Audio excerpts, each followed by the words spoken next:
2026 එන්න කලින් ඔයාගේ ජීවිතේම වෙනස් කරන්න පුළුවන් එකම එක පුරුද්දක් මං කියලා දෙන්නද?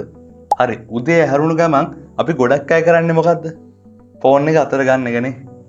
අපි දවස පටන් ගන්නම අනිත් අයගේ දේවල් වලට ප්‍රතිචාර දක්වමින්. දවල් වෙද්දි මුළු ඔළුවම අවුල් වෙලා හරිම මහන්සි.